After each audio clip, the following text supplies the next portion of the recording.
the Hudson Library and Historical Society's Through the Eyes of the Artist series presents art historian Felicia Zavarella Stadelman, speaking about Spanish painter, sculptor, printmaker, ceramicist, stage designer, poet, and playwright Pablo Picasso. Recorded at Hudson Library's Flood Meeting Room on May 28, 2015. Good evening. Welcome to the Hudson Library. Tonight concludes our spring series of featured artists. Felicia will be back in the fall to join us for a continuation of her series. Beginning in August, she's going to do a presentation on Gustav Klimt. Then we have a couple other dates coming up in the fall, but we'll have those later. I'd like to welcome back Felicia Zavarella Stadelman as she presents her series of artist biographical lectures Through the Eyes of the Artist. Tonight she will present on Pablo Picasso.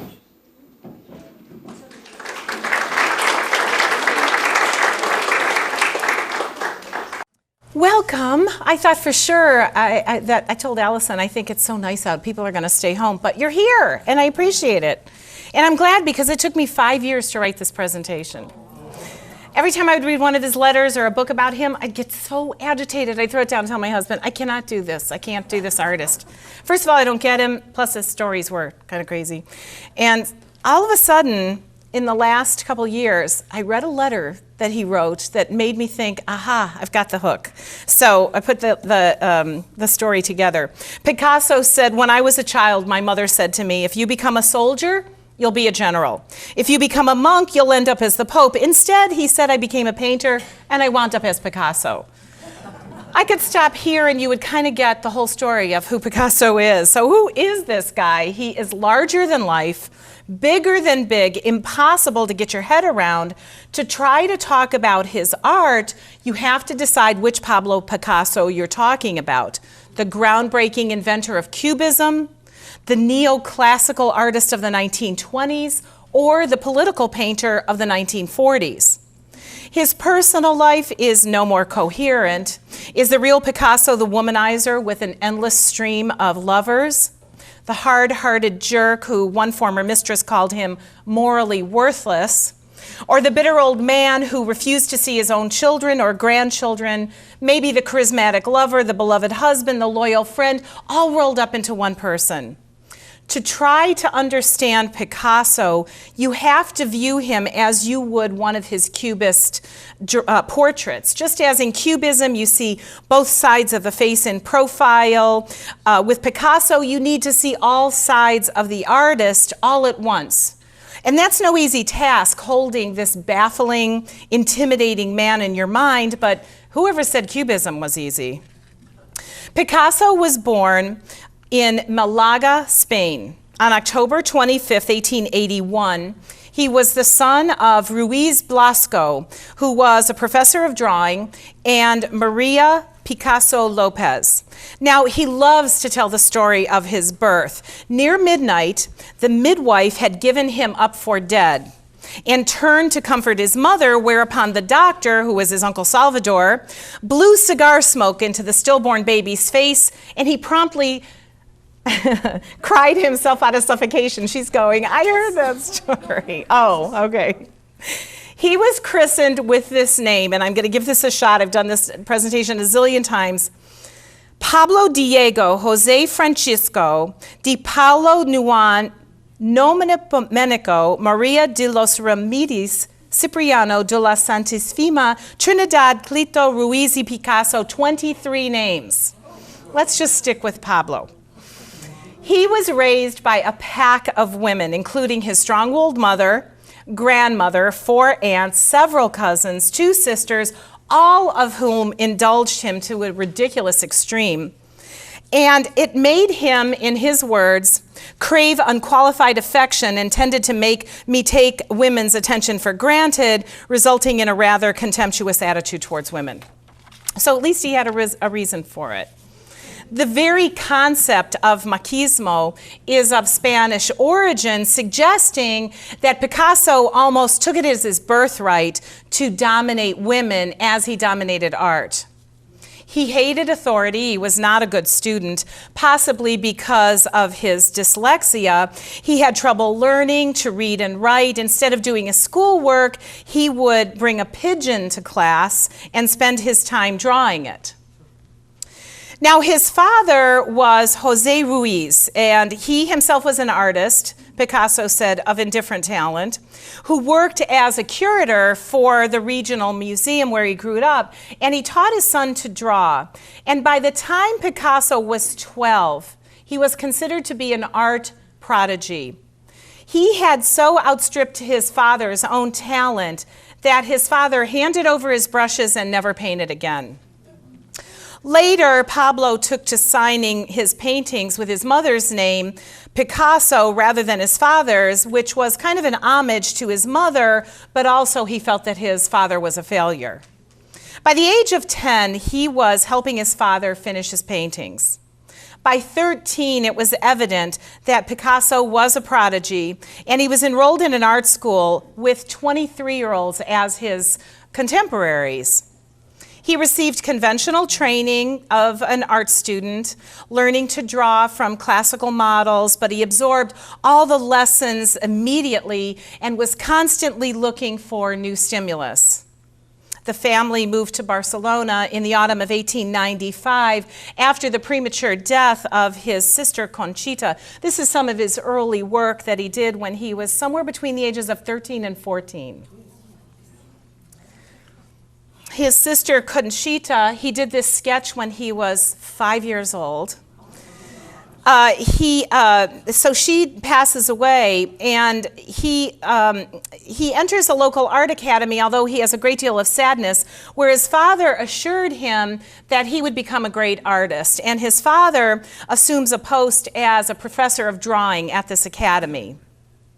Now, the family hoped that their son would achieve moderate success as an academic painter. And in 1897, his eventual fame in Spain seemed assured. That year, this painting called Science and Charity, for which his father modeled as the doctor, was awarded an honorable mention in Madrid at the Fine Arts exhibition. Pablo Ruiz set out for Madrid in the autumn of 1897, and at 16 years old, he enters the Royal Academy of San Fernando. But he felt that the teaching there was inadequate, and in his words, stupid. Increasingly, he spent his time recording life around him in the cafes and on the streets, in the brothels, and in the gallery in Madrid, where he started to discover Spanish painting. Also, whenever he had enough money, he went to the bullfights, which he loved as a child. Fascinated by the bullfighter's lack of fear, he called himself the Eye of the Bull, and he liked to pit his friends against each other, one being the red flag, the other being the bull, and of course he was always the conquistador bullfighter, strong, very powerful. And it was during this time that he also visited Paris. Now, one of his principal artistic discoveries during this trip to Paris from October to December was color. Not the drab colors of the Spanish palette, the black shawls of the Spanish women, or the ochres and browns of the landscape, but the brilliant color of Vincent van Gogh. And he was celebrating this color that he discovered in Vincent van Gogh's work. Also, when he went to Paris, the city was celebrating the World's Fair. Now, using charcoal, pastels, watercolors, oils, he recorded the French life that he experienced in a couple paintings, Lovers on the Street from around 1900 and Moulin de la Galette around the same time. He paid tribute to other artists, French artists that he admired, like Toulouse-Lautrec. This was around, incidentally, just to give you a perspective, around 10 years after Vincent van Gogh committed suicide is when his work, other artists were starting to recognize the color in his work. Now, just after about 2 months, Picasso returns to Spain with his best friend, who had become very despondent in Paris about a failed love affair that he had. And Picasso, although didn't really pay a lot of attention to him, knew that he was despondent and unhappy about this woman that he left behind, that his friend left behind, but still he took off for Madrid, where he worked as an art editor. His friend, alone and sad about what happened in Paris, went back to Paris and attempted to shoot the woman that he loved, but instead committed suicide. The impact on Picasso was so deep. It's not just that he had lost his loyal friend and perhaps felt this sense of guilt in the fact that he abandoned him, but more importantly, he said, through this experience, I gained the emotional material that would stimulate his powerful expressiveness in works that eventually became known as the Blue Period. Now, sorry, he imitated the work of Toulouse-Lautrec. I can't see my slides. I'm going to have to turn so I stay on track. So this is a representation of the gentleman who eventually turned the gun on himself and his lover, and what he was hoping to bring out of that relationship was to be married and have a child with her. This is called La Vie. It's a representation of this episode in his life and his friend's life. This was called a death portrait. He did it in 1903, and it was called La Vie. Now, after stints at academies in Barcelona and Madrid, he moved to Paris at the age of 18. And the only thing he had with him when he moved to Paris was a black corduroy suit. Just before his departure, he wrote on his most recent self-portrait, I am the king, I am the king, I am the king. This was the self-portrait, and on the back are those words. Speaking no French and dead broke, he barely survived. He ate very little. He roomed with friends in miserable apartments. He lived less than royally. His home was a loft, and he worked by the light of a single candle that he stuck into a bottle. He said, occasionally I couldn't even afford the candle, and I used books for pillows, sometimes burned drawings just to keep warm. He kept a white mouse as his pet. He ate fried potatoes, beans, and omelets every day. And when his place was robbed, the thieves stole everything but his art.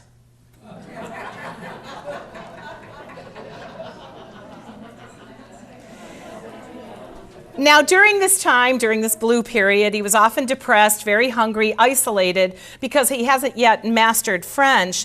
And it's not surprising that he turned to these melancholy portraits of the urban poor, which were also part of this blue series that he created. This one, for example, that he did in 1903 was called The Guitarist. And it's suffused with blue color as a mood. The opened-mouthed, skeletal old man is the very symbol and age of mortality. He looks as though he's about to take his last breath, or maybe he's already taken his last breath from the exhaustion of the efforts of living in such difficulties. His most famous work from the blue period is an etching called The Frugal Meal. Incidentally, we have this at the Cleveland Museum as well as La Vie. At the Cleveland Museum. He did this in 1904, and he said that this represented his fascination with life stripped to bare essentials. This emaciated, bony, angular figures that share a bottle of wine, the small loaf of bread, they seem like they're almost blind with suffering. Now, between 1901 and 1904, when blue was the predominant color because Picasso was always affected by what was going on in his life, he started moving back between Barcelona and Paris, still unhappy about where he was, depressed about what was going on in his life, and he took his material from one place to another, trying to figure out where he wanted to be. He finally made the decision to permanently move to Paris in the spring of 1904, and his work reflects a change of his spirit, especially a change of his intellectual friends, the artistic currents of the time, and he enters into what becomes the Rose period. The traveling circus became an important scene that he was involved in. He created an image called The Family, where he is the jester, and the poet Guillaume Apollinaire is the larger, heavyset man. He became kind of a figure in Picasso's life because he was the only one who could relate to the difficulties that Picasso was experiencing at the time. Apollinaire was a starving poet, and the two of them kind of found each other. He made a specific identification with this painting called Family of Saltimbanques, where he, like I said, assumes the role of the Harlequin. Now, Picasso's circumstances changed at the end of 1904 when Fernande Olivier becomes his mistress. She is the first great love of the Spanish artist's life, who he met around 1904, and she was far from a pushover. Now, this is how he describes her: hopelessly lazy and promiscuous, but with a lively and independent mind. She's a statuesque beauty, and she was a popular artist model, the it girl of the Parisian avant-garde. I must have her. So to the young Picasso, who had arrived in Paris from Barcelona only 2 years before, and whose experience with women was limited largely to prostitutes or the pious Catholic women that raised him, Olivier seemed like an intoxicating challenge. They moved in together, and they lived with a menagerie of dogs, cats, mice, and a small ape. Now, he loved his pets, but he did not take particularly good care of them. He said they had to fend for themselves. When an enterprising cat brought home a sausage, it fed the whole household. Now, Olivier was Picasso's first love and stayed with him during the early poor years of the Rose period and entered into the period of Cubism. She was 22 when she met him, and they stayed together for 9 years. During the summers, they usually left the city together, and no matter where they were, it was Ferdinand who kept his company, made his home, and protected his privacy. Now, after meeting her, Picasso seemed to show a significant change in the tone of his work, and it's very apparent in the female nudes that he created during this time. He fell passionately in love with this woman. Ferdinand, of course, accepted his adoration, and he reflected it in his work. Unfortunately, he was a very jealous lover, and if he left the house without her, he would keep her locked to the door with chains. Now, she was eventually left by Picasso for another lover, and after their breakup, she was never able to get over Picasso and accept his rejection, and therefore, she became the first woman who, until her death, claims that she lived in sorrow. In return for a small pension, she agreed to never publicize anything about their relationship. Now, her presence inspired many of his works during this time, which eventually led to Cubism, including Woman with Loaves and Woman with Pears. Those were all representations of Olivier. Now, color never really came very easy to Picasso, and he would generally revert back to this Spanish monochromatic palette. The tones of the blue period were replaced by these so-called rose colors of pottery and flesh and the earth itself. And he seems to have been working a little towards color in an attempt to come towards or closer to a sculptural form in around 1906 with this painting. Over the years, his lines became more bold. He began using simpler shapes like ovals and triangles and circles to depict objects and figures. And around this time is when he was introduced to African art.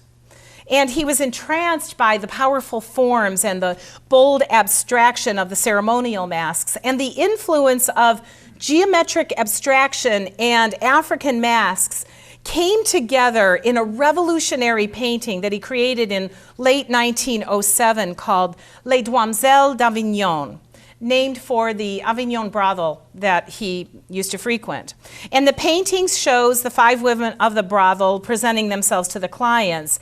Les Demoiselles is the first painting that's comprised of these harsh-edged shapes. The breast is kind of jagged and triangular, a jutting leg. Several of the women's faces actually resemble African masks. And he worked on this definitive canvas in the suffocating heat of this little Montmartre studio that he worked in.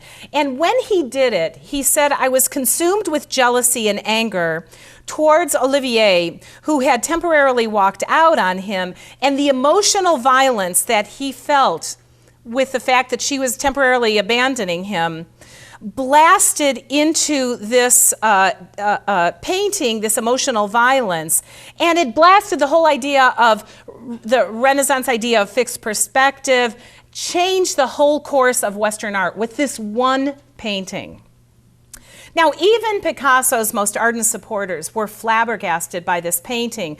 The collector Leo Stein said it was amusing, and his sister, Gertrude, who was interested in Picasso's work around this time, said that this painting was a veritable cataclysm. One of the very respected dealers, Ambroise Vollard, during the time when he exhibited this painting or showed people the painting, it was never really on exhibit, he called it the work of a madman. So Picasso, always reflecting on what people thought about his work, rolled it up and kept it out of sight for several years, never exhibited it. Even now, with eyes that are trained by centuries of modernism, this painting is still very challenging, and it calls into question the entire tradition of painting the female nude. He deliberately evokes these icons of beauty and then demolishes them. Les Demoiselles pointed the way towards his next artistic period. Now, in the fall of 1908, he and his friend George Braque, who were talking and discussing about this idea of Cubism. Picasso did not invent Cubism on his own. George Braque was already down that path, and they were, George Braque would always describe them as two mountaineers who were tied together. They kind of did things simultaneously. They submitted to the Salon several paintings that completely ignored perspective, shattering their subjects into multiple flat surfaces. Now, Henri Matisse made the slightest comment about how these paintings looked like little cubes, and that's how the term Cubism caught on. In Cubism, the subjects are broken down and reassembled in geometric form, and no single viewpoint is given perspective or precedence. You might see the front or the side of an object at the same time, and it quickly became the first ism in modern art.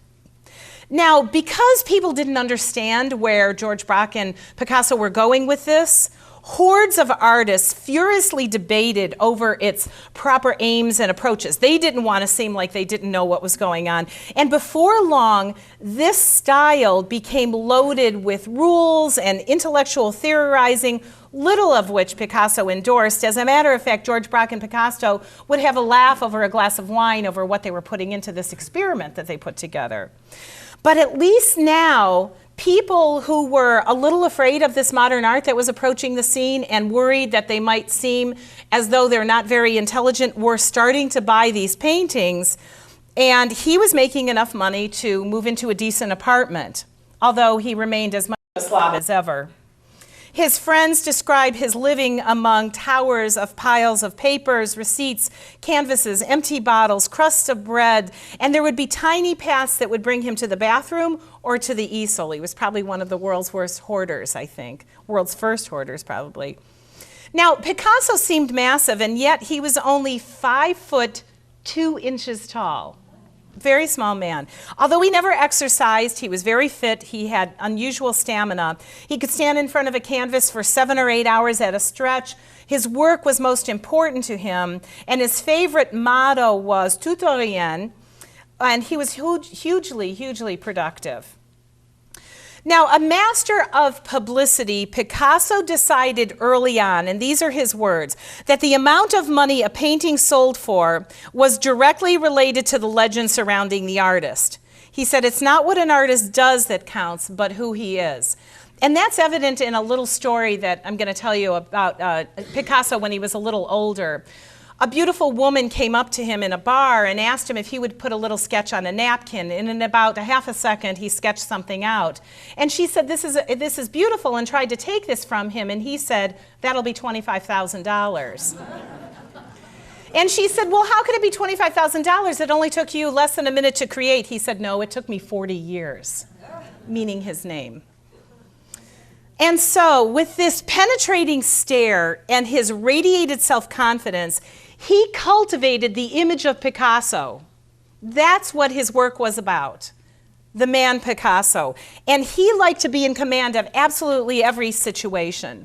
He usually got the attention and adulation that he craved. Sometimes it was a little too much. Once when he was surrounded by a cheering crowd, he took out a gun that he carried wherever he went. He left his studio, he shot it into the air, and within seconds the whole crowd had dispersed, and he said, it worked. Now, Ferdinand, in the meantime, was drifting away from that filthy nest that they lived in, and she took up with a minor Italian artist in 1912 in an attempt to pique his jealousy. Instead, he decided to see her closest friend, Eva, completely dismissed her, and meets a woman by the name of Marcella Humbert, who he changed her name to Eva Guel. She was the most elusive of all of Picasso's women. She was frail and slender. She appears in only these 2 photographs, and her personality is somewhat of a mystery.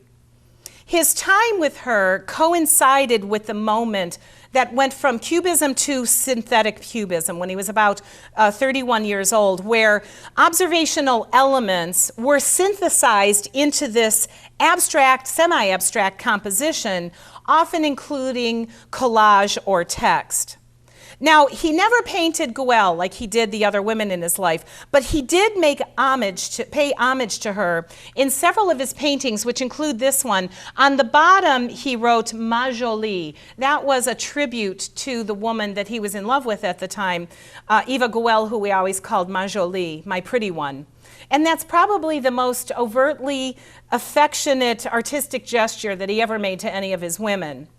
Now, while he was apparently devastated by Eva's death from tuberculosis in 1916, because he claimed he knew greater contentment with her than anyone else, this didn't stop him from carrying on a simultaneous affair with a woman by the name of Gabby Dupree, who incidentally was at Eva Guel's side when she died. So Picasso brought a date to the death of Eva Guel, which is what many art historians believe. Now, the outbreak of World War I shattered his circle of artists, and his life grew more dismal when Eva died, and his life changed a bit, and so did the direction of his art. At the end of that year, a painting that he had worked on throughout Eva's illness, this one called Harlequin, gives testimony to his grief. Incidentally, this is at the Museum of Modern Art in New York City. Now, a distraction presented itself the next year when he started designing sets and costumes for the Ballet Russe. And along the way, while he was working with the people at the ballet, he fell in love with a Russian dancer by the name of Olga Koklova. He eventually married Olga in 1918.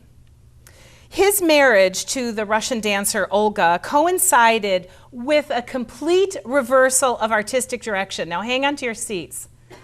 This is the next period in Picasso's life, from Cubism to synthetic Cubism to Neoclassicism. He went from world-changing abstraction to relatively conservative neoclassicism. His portraits of Koklova have this restraint and serenity that kind of imitate the master Ingres, but they reflect the peace that he felt while he was with Olga. Now, just as his restlessness could not be contained for more than a few hours, so the desire of the socially ambitious Koklova to tame this wealthy artist. And in trying to tame him, she suffocated him. The kind of life that Picasso was living with Olga soon became very demanding, and he started losing interest in their marriage, and everything started to collapse. As their relationship disintegrated and she became increasingly delusional, his depictions of her grew even more hateful. So he went from this beautiful portrait to this, tortured masses of teeth and limbs and personal body parts coming out everywhere. Now, Picasso sensed that he could do whatever he liked with absolutely everyone, and as his fame increased, so did his wealth. He stayed with Koklova, he said, out of a residual desire for bourgeois respectability and the deeply ingrained Spanish idea that, however unfaithful, a man never leaves his wife. They also had a son by the name of Paolo, and this is an image of Olga pregnant with their son. Now, by the mid-1920s, his relationship with Olga had deteriorated into what he calls a series of tantrum scenes and sulks. And he began to produce smaller, three-dimensional forms of this violent, aggressive style of work And yet, at the same time, he was creating portraits of his beautiful Paolo. His paintings now seem to express his anxiety over Koklova, who he said was now showing signs of madness. The couple formally separated in 1927, but Picasso refused to divorce her, but because under French law, the two would have to split his now considerable estate. Eventually, because of this rejection, Olga suffered a nervous breakdown, and after the end of their marriage, she continued to stalk Picasso and his mistresses, hoping to regain his interest and his attention. But instead, he started a new affair with a French woman by the name of Marie-Therese Walter. I'm sorry, this is Olga, the end of their relationship. And this is Marie-Therese Walter. Her presence can only be seen in this one photo, a couple photographs, and in a few of his paintings. She was his lover, his model in 1935, and she gave birth to his first daughter, Maya. Now, Picasso kept this relationship that he had with this youthful, athletic Marie-Therese Walter, who was just 17 when he met her. Incidentally, she had absolutely no idea who he was when he first started flirting with her. And she kept this secret from Koklova for 8 years. She was blonde, athletic, but completely ignorant of art. Walter was immortalized in images that he described as melting, idyllic eroticism in which we feel her guiltless enjoyment of her own sensuality and the artist's complete satisfaction regarding it. Now, she never became Picasso's wife, although she really wanted to. In 1977, Marie-Therese hanged herself in the garage of the home that she shared with Picasso, 1977. Now, if Walter offered Picasso little on the intellectual level, the next great muse that influenced his life was one who came closest to challenging him on his own terms. She was an artist and a very famous photographer. He first encountered this mesmerizing raven-haired Dora Maar when she was 29 years old and he was 54. And it was at a popular cafe called De Magot. She was playing a knife game where she took off her gloves, laid her hand on the table, and stabbed between her fingers with a sharp knife as the music got faster and faster. And when she missed and cut her hand and the blood spurted all over Picasso, that's when he decided he had to have her. He kept her bloody gloves and exhibited them in his apartment for his entire life. Now, when Dora Maar and Marie-Therese Walter later met in his studio, an ensuing argument degenerated, Picasso said, into an all-out catfight between the two women. He said this was one of his most choice memories. You have to read Picasso's letters to appreciate all the information. Now, Maar was Picasso's partner during the period of his greatest political engagement, but in Picasso's most telling images of Maar, he immortalizes her as disturbingly reconfigured, as though she's literally breaking down right in front of us. Now, after that 9-year relationship ended with Picasso, she was thrown over for a much younger François Gillot. Dora Maar struggled to regain her emotional footing, and she was in such a mental state that she cried so much that she needed tranquilizers. She suffered a complete mental collapse, followed by what she called nun-like seclusion. Her very famous line is interesting. She said, "After Picasso, only God." Now, Picasso had celebrated the creation of the Spanish Republic in 1931, and he despaired at the outbreak of the Spanish Civil War in 1936, particularly when nationalist forces started to besiege his hometown of Malaga. In April of 1937, I'm sorry, this is Dora Maar. I'm a little behind on my slides, I apologize. In April of 1937, this undefended village of Guernica was hit by wave after wave of bombers, and it's kind of a sad statement today, but there were 1,600 casualties, which was devastating at the time, profoundly shocking. 1,600 doesn't seem like much in light of the things that we've seen. But Picasso, because of this, suddenly felt thrust into a fundamental battle between good and evil. He had previously been asked to paint a large mural for the Spanish Pavilion at the Paris International Exhibition, and instead he decided to depict the horrors of the bombing. The result was this enormous canvas called Guernica. It was 11.5 feet tall, 25.5 feet long. It was painted in black and white and gray. And the painting deliberately evokes newspaper photographs and shares the same documentary quality of a newspaper article. Surrounded by a wailing woman, a soldier lies broken on the ground like a statue that is broken into pieces. A wounded horse screams, a menacing bull advances from the left, and above it all, an electric light bulb shines as the all-seeing eye. There are two touches of hope in this canvas, a candle held by a swooping woman, and a small flower that's growing beside the fallen soldier. Now with Guernica, Picasso became the inheritor of Francisco Goya's legacy of using the techniques of modernism to paint truth and human suffering. Now Picasso was a pacifist. He felt that he had found his calling in fighting the forces of evil through his art, but the stakes were high and raised when German forces broke through the line and invaded France. The danger to Picasso was real. He had taken a public stance against fascism. His work was described as degenerate, and he was suspected, although incorrectly, not that it mattered, of being Jewish.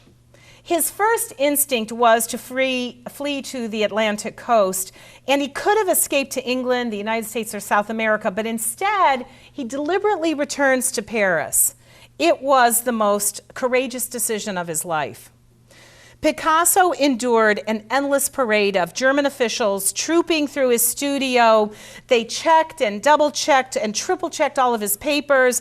They questioned him about the whereabouts of other Jewish artists, and he would simply smile and hand them a postcard reproduction of Guernica. And according to a German ambassador, he picked up the postcard and said, "So you did that, Monsieur Picasso?" And Picasso said, "No, you did." Now, it's easy to imagine that this brash artist would take such a bold stand. But somehow he survived the occupation. The liberation of Paris marked the beginning of a period of remarkable fame for Picasso. He became the first art world celebrity, and some critics say his artwork suffered as a result of that.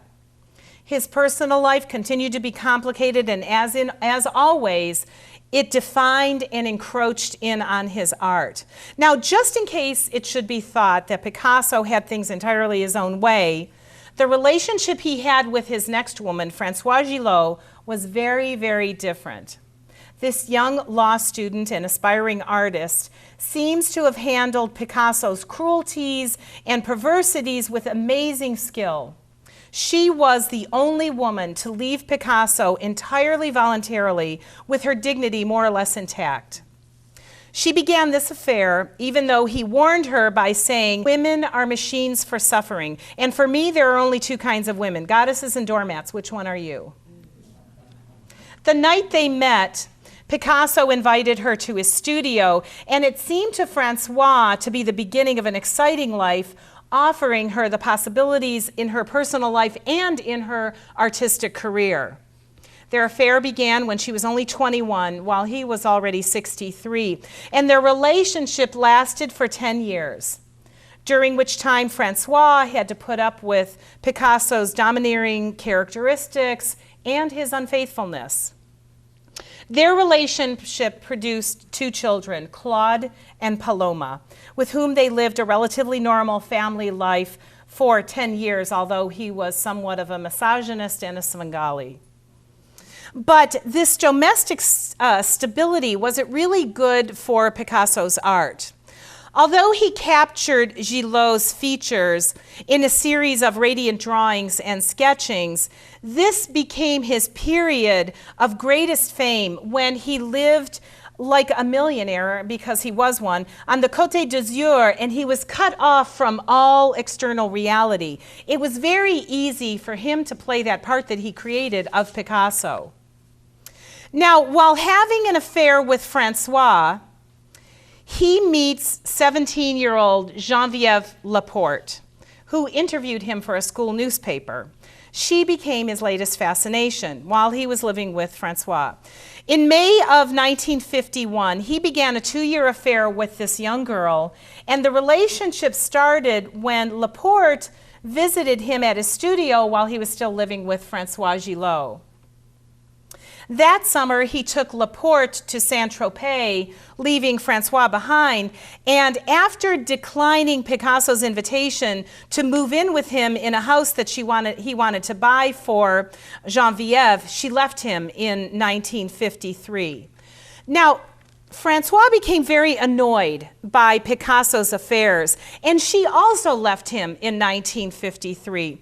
After their breakup, she seems to have been the only woman with enough strength to get over Picasso and get on with her life. She went on to publish a book about her life with Picasso, recalling their 10-year relationship in this best-selling book. We need to get a copy of this in the library. I'm sure you have a couple of them. It's a must-read. Life with Picasso sold over 1 million hard copies within the first year, and it was on the bestseller list for several months. Now, he was outraged with this book without having actually read it, but he knew the life that he led with her. And he didn't read it because he couldn't read English, and she had it published in English. And he immediately seeks an injunction against the publisher to stop further publications of the book. He was unsuccessful, and she published the book in 5 different languages. Now, Francois later married American vaccine pioneer Jonas Salk. She still paints. She's a very successful artist, has a very interesting life. I'm right now reading a lot of her letters to include her in my series. Now, in 1972, Geneviève Laporte went public with the affair that she had with Picasso, which was supposedly a quiet affair, although Francois Gillot, everybody knew about it. But she had stored the art that Picasso had created for her in a safe. And in 2005, at the age of 79, she auctioned off 20 drawings that Picasso created during their secret affair. She sold them for $14.2 million. His time with Laporte is referred to as his tender period. Now, Picasso was now in the process of splitting up from his longtime lover, Francois Gillot, the mother of his 2 children, Paloma and Claude, and was just about to become romantically involved with Jacqueline Roch, who was 27, after he finally broke things off with Gillot, and she became his lover for the final 20 years of his life, when he meets a young girl by the name of Lydia. It was the spring of 1954. She was 19, living near the sea in the south of France. Her next-door neighbor was Pablo Picasso. He was then 73. He was the 20th century's most famous and influential artist. She had no idea that he'd noticed her, but one day as she was walking into the garden, she heard some rustling in the bushes, and slowly a painting came up over the garden wall and came towards her, and it was this sketch. The girl with a ponytail. She ran around the house next door to see Picasso, and he said, "It's you with that lovely ponytail of yours." In the following 3 months, Picasso produced more than 40 pieces of art based on Lydia, and there were photographs of Lydia with his latest model that were littering the pages of Parisian magazines with Claude and Paloma. Now, Francois eventually moved out of the home that she shared with Picasso. She stayed there for a long time, but eventually she couldn't stand it any longer. And immediately, within 2 days, he moves in with Jacqueline Roch. Picasso makes Jacqueline his second wife, and he created more works of art based on Jacqueline than any of his other lovers. She was the last of Picasso's great loves, and at the face of it, the one who was most in control. He created more than 400 portraits of the demure Jacqueline Roque. The most memorable are the portraits with her very sharp features, her sharp, watchful, classical stillness, which kind of harks back to his blue period of the paintings that he created almost 70 years earlier. 65 years earlier. It seems that Roque was the only one who got Picasso to behave. She created a tranquil base for his last years. Now, even her story, unfortunately, ends in tragedy. In 1986, she also committed suicide, 13 years after Picasso's death. And like the other women in his life, she had collaborated into what is probably his greatest artistic compositions of all time. Whether it was worth the pain, nobody knows, but she did take her life. She worshiped her husband. She said, "I used to like to kiss his hands, and I always referred to him as the son." Now, his children and friends complained that she shut him out of their lives. The truth is, he had developed a passion for privacy, especially after Gillot published that very unflattering book about him. And he remained remarkably healthy and energetic until the late 1960s. He eventually died of heart failure on April 8th, 1973, surrounded by friends, while he and his wife were having a dinner party. His last words were, "Drink to me, drink to my health, you know that I can't drink anymore." When Picasso died, Jacqueline prevented his children, Claude and Paloma, for attending the funeral. Now, no matter what your opinion is of Picasso, you have to admit that after him, Western art was never the same. He was famous for being an enormous womanizer known as the Bohemian Casanova. The women in his life were said to be the driving force behind most of his artwork, but almost all of them were left heartbroken as they were replaced by the next mistress muse. He lived a tornado of a life, leaving a trail of definition, true definition of devastation in his wake. Dora Maar had a nervous breakdown when he left her for Francois Gillot. Paolo, his eldest son and namesake, never found any career or pursuit other than being his father's chauffeur, and he ended up as a hopeless alcoholic. Gillot's children, Claude and Paloma, were shut off from their father's life and legally disowned after their mother's tell-all book. Claude and his sister Paloma filed an unsuccessful lawsuit in 1970 before his death to be recognized as legal heirs, and even sought to have their father declared mentally incompetent.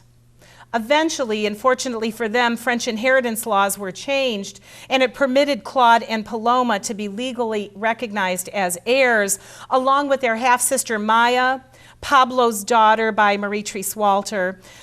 Picasso's only legitimate son, Paolo, unfortunately died 2 years after Picasso's death in 1975, leaving 2 grandchildren who also share the estate. Now, the anguish didn't stop with Picasso's death. Just like Marie-Therese Walter, who hanged herself, Jacqueline Roque also shot herself and committed suicide. And even the next generation was affected. Paulo's daughter, Marina, Paolo being Picasso's son, his daughter Marina penned a book that blamed her miserable childhood on her grandfather. And her brother, Pablito, killed himself one day after her father had died by drinking peroxide. This book is not worth reading. There's not a lot of truths in it. It's just kind of a way to relieve the guilt that she felt about her father and her brother. Dora Maar may have been onto something when she said to Picasso, "As an artist, you may be extraordinary, but morally speaking, as a human being, you're worthless." Now, Picasso knew everyone. He often walked and dined with composer Erik Satie. He drew portraits of composer Igor Stravinsky, who he often dined with. Writer Ernest Hemingway came to visit him immediately after World War II, presented him with a gift. It was a box of hand grenades. He said, "When I saw these, I thought of you." Yet he was notoriously cruel to his friends, other artists, bystanders, and it was said that living with him meant wearing armor 24 hours a day. His favorite clothes were the striped sailor jerseys, baggy trousers, slippers, and berets, especially after he started losing his hair. I think that Bruce Willis should play his part in a movie. I think he looks exactly like him there. He kept his wallet inside the pocket of his coat, fastened with a safety pin for extra security. Friends were always amused at the trouble that he had to go to every time he wanted to pay for something, so consequently he never did. He had certain suspicions. He believed, for example, that if his hair clippings fell into the wrong hands, they could be used against him. He didn't like the telephone. He didn't get one until his son almost died when the family couldn't call for medical help. He threw nothing away, not even empty cigarette packs, and the paper and ribbon from packages all remained in his house.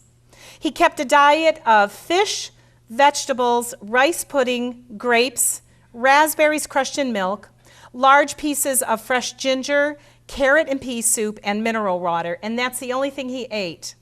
His mid-afternoon snack was lime blossom tea and toast, and he maintained this diet for the rest of his life.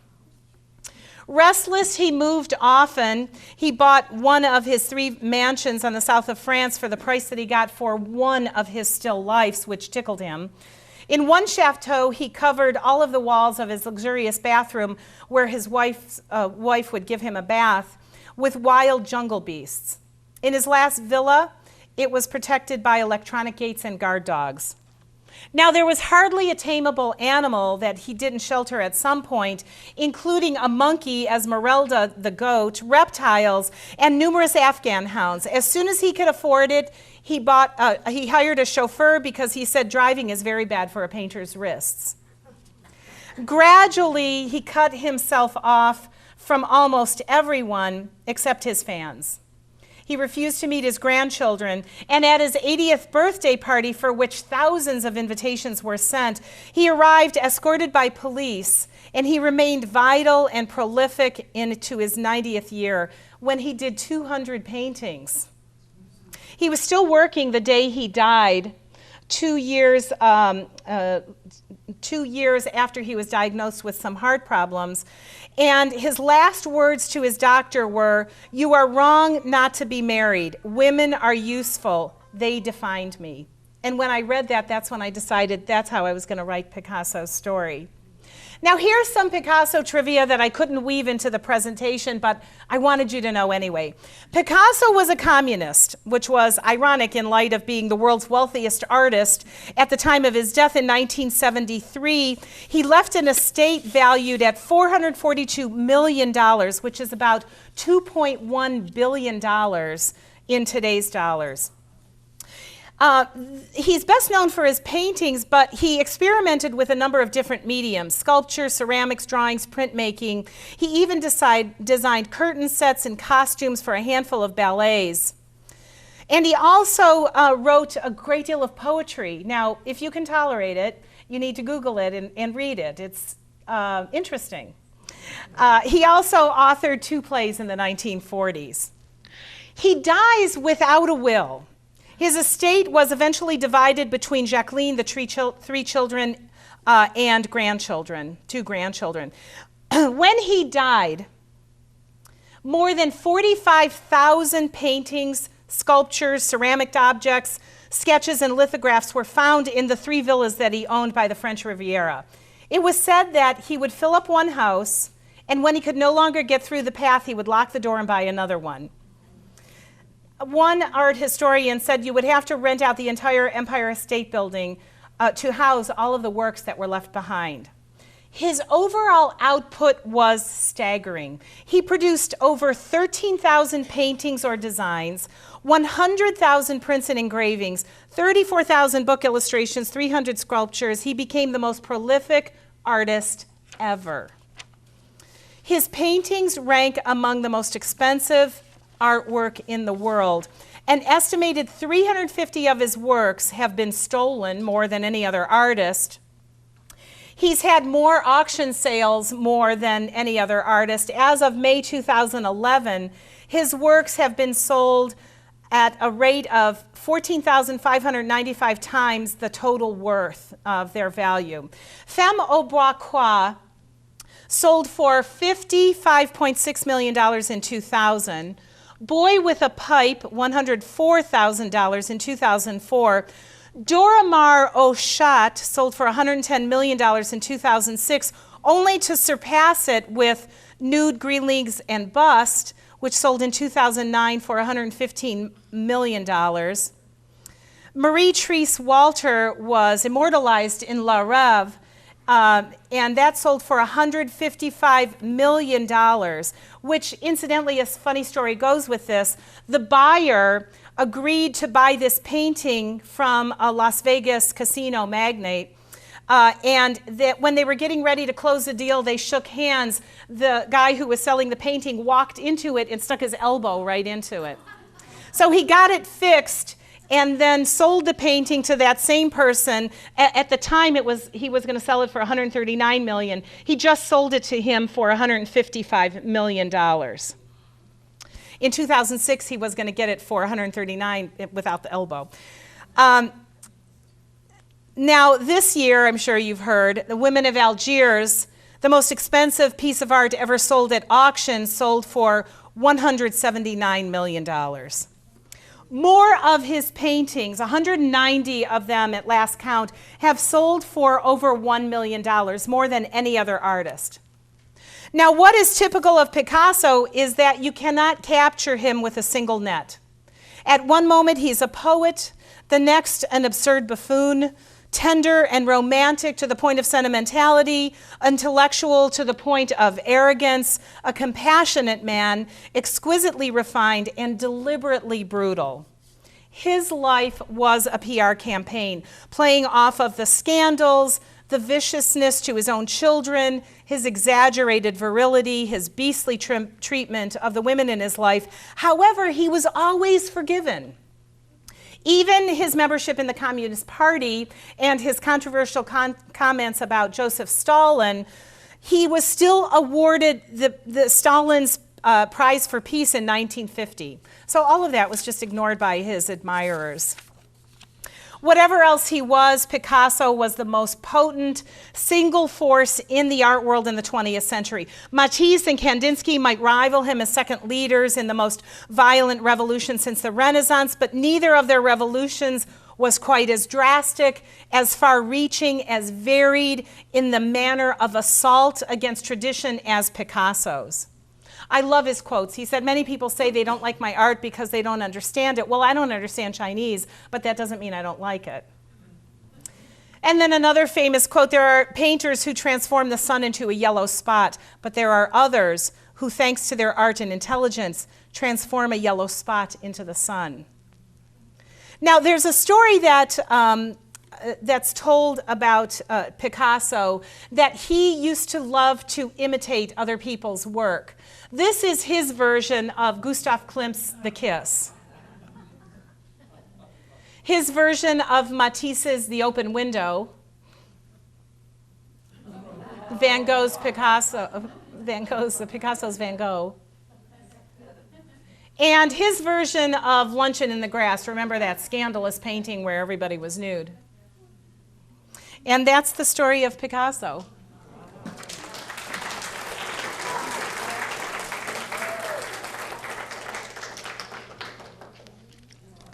Any questions?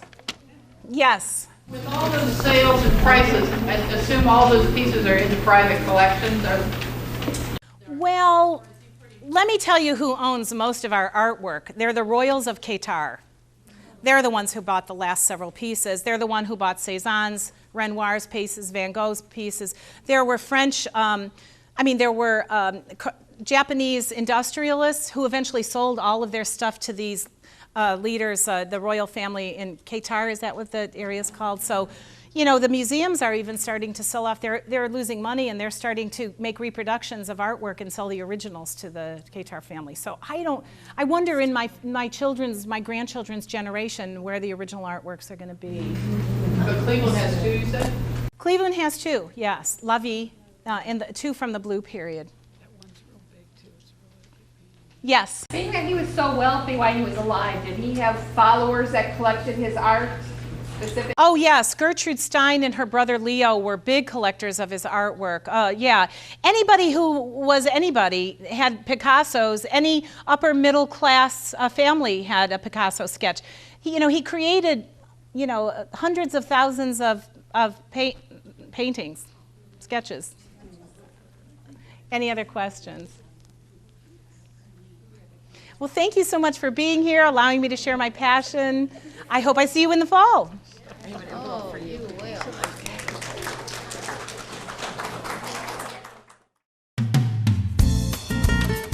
Thanks to the management and staff of the Hudson Library and Historical Society for their assistance in the production of this program and for providing the Through the Eyes of the Artist series for the citizens of Hudson.